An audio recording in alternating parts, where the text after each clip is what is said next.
સુખડી. સુખડી એટલે આપણી ભારતીય મીઠાઈ. સુખડી એટલે સુગંધવંતું એક એવું રાંધણ કે આપણા દરેક ગુજરાતી ઘરોમાં બને છે. ખરેખર માવાની મીઠાઈ ખાવી એના કરતાં આપણી વર્ષો જૂની દેશી પરંપરાગત વિશ્વથી વાનગી સુખડી ખાવી વધારે હિતાવહ છે. 1 મહિના સુધી તમે સ્ટોર કરી શકો છો. ફરવા જાઓ છો તો પણ તમે સુખડી ખાઈ શકો છો. સુખડી ખાવાથી શરીરને સંતોષ મળે છે, મનને શાંતિ મળે છે, તૃપ્તિ મળે છે. ચલો જોઈએ માત્ર ને માત્ર 3 વસ્તુમાંથી બનતી સરસ મજાની સુખડીની રેસીપી.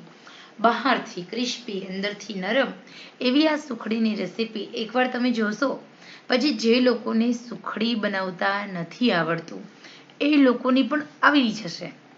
અહીંયા ગોળનો પાયો કરવાની જરૂર નથી. અહીંયા ગોળનો પાયો વધારે જો આવી જાય તો પછી સુખડી ચાવી નહીં શકાય એવી ચિંતા કરવાની જરૂર નથી. મારી દરેક નવી નવી રસોઈ શીખતી વહાલી બહેનો આ સુખડી બનાવવાની આખી રીત જોઈ લો.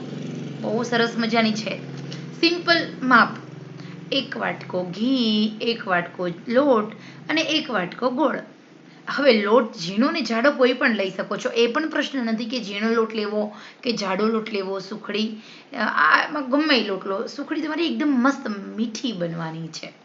હવે અહીંયા તો ખરેખર સુખડી બનાવવા માટે આપણે બહુ વધારે મહેનત કરવાની જરૂર નથી. કોઈ વધારે ટિપ્સ ફોલો નથી કરવાની.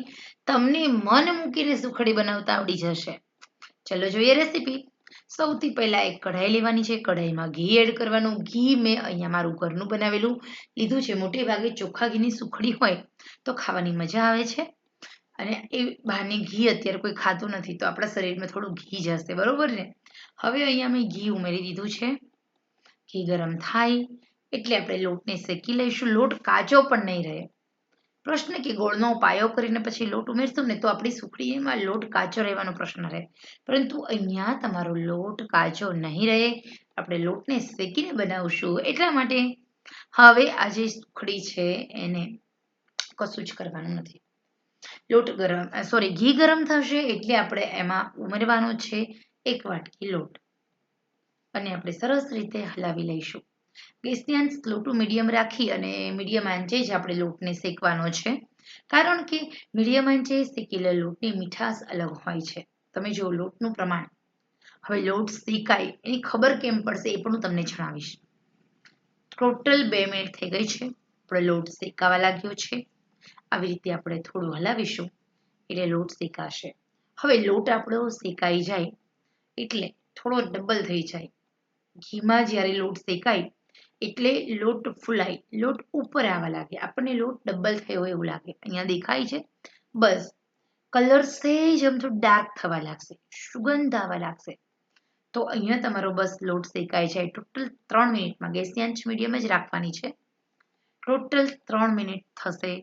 આપણો લોટ શેકાવા લાગશે. લોટમાંથી ઘી છૂટું પડવા લાગશે, સુગંધ આવવા લાગશે. બસ આ વસ્તુ સમજી લેવાનું કે તમારો લોટ શેકાઈ ગયો છે. હવે ગોળ ઉમેરવાનો આપણે. હવે ગોળ ક્યારે ઉમેરવો અને કેવી રીતે? તો ગોળને એકદમ ચપ્પાની મદદથી તમે ઝીણું ઝીણું સુધારી લો અથવા તો ગોળને ખાયણી દસ્તાની મદદથી ખાંડી લેવાનો છે. અહીંયા ગોળના ગાંગડા આપણે ઉમેરવાના નથી. તો મેં છે ને એક કપડું લીધું એની અંદર મેં દસ્તાની મદદથી લોટને ખાંડી લીધો. ચપ્પાની મદદથી જો તમે ગોળને સમારશો તો વાર લાગશે. એકદમ સ્પીડી કામ કરવું છે આપણે એટલા માટે. કપડું તો આપણે પાણીમાં બોળીએ એટલે સરસ ચોખ્ખું થઈ જાય. હવે અહીંયા આપણો લોટ શેકાઈ ગયો છે. લોટમાંથી સુગંધ આવી રહી છે. એકદમ ધીમા આંચે શાંતિથી આપણે લોટને શેકવાનો જેના કારણે આપણી જે સુખડી ખાતા હોય એની મીઠાશ લાવે. ગોળ અહીંયા 1 વાટકી ઉમેરવાનો. તમારે ગળ્યું નથી ખાવું, ઓછું ગોળ્યું ખાવું છે ને તો તમે ગોળનું પ્રમાણ અડધી વાટકી કરો તો પણ તમારી સુખડી બનશે જ. અને વધારે ગળ્યું ખાવું છે તો થોડો ગોળ વધારે ઉમેરી દો. તમે આ સુખડીની અંદર સૂંઠ પાવડર, ગંઠોડા, પીપળી મૂળ, નાળિયેરનું છીણ બધું જ ઉમેરી શકો છો. ડ્રાયફ્રૂટ્સ બી ઉમેરી શકો છો. કાજુ બદામની કતરણ પણ જ્યારે ગોળ ઉમેરો એ જ ટાઈમે ઉમેરવાની રહેશે. જો ઉમેરો તો એ તમારે નક્કી કરવાનું કે ઉમેરવી છે કે નથી ઉમેરવી. અહીંયા આપણી સુખડી બનીને એકદમ રેડી છે. જો વધારે લોટ શેકાઈ જશે સુખડી કડચી લાગશે. આપણે અહીંયા લોટને એટલા માટે જ વધારે નથી શેકવા દેવાનો, ગેસની આંચ મીડિયમ જ રાખવાની છે.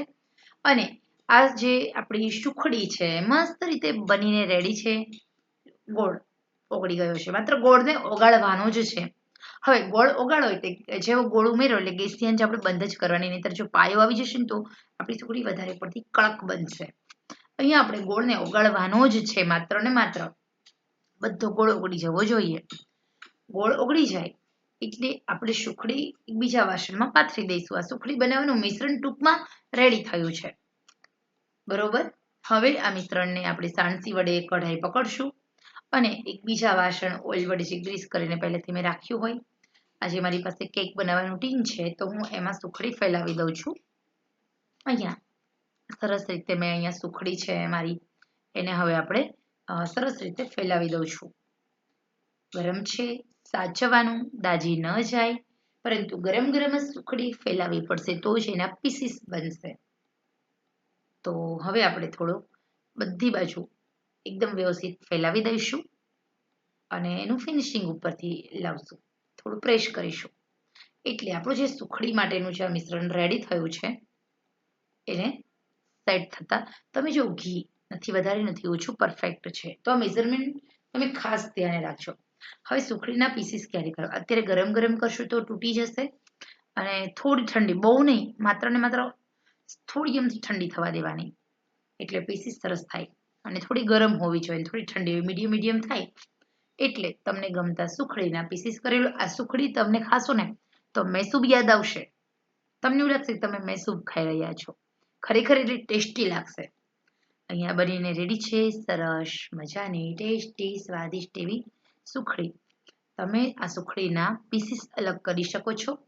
એકદમ ઠંડી થાય એટલે એટેચ ડબ્બામાં ભરી અને મહિના સુધી ખાઈ શકો છો. પિકનિકમાં લઈ જઈ શકો છો.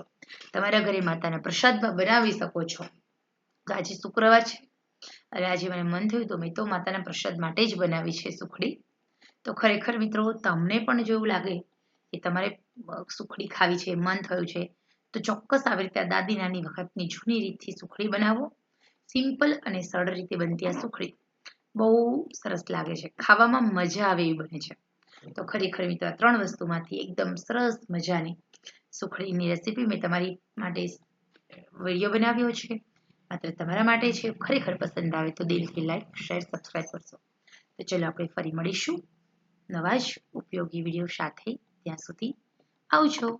અને હા, આ રેસીપી પસંદ આવી હોય તો લાઈક અવશ્ય કરશો. ઓકે.